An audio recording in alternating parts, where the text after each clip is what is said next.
The match began with both athletes stepping onto the mat, ready for a serious test of strength, technique, and endurance.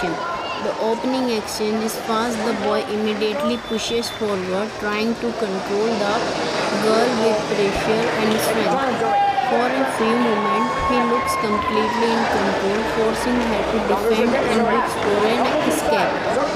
But the girl stays patient instead of fighting strength. With strength, she uses technique and timing to change her position.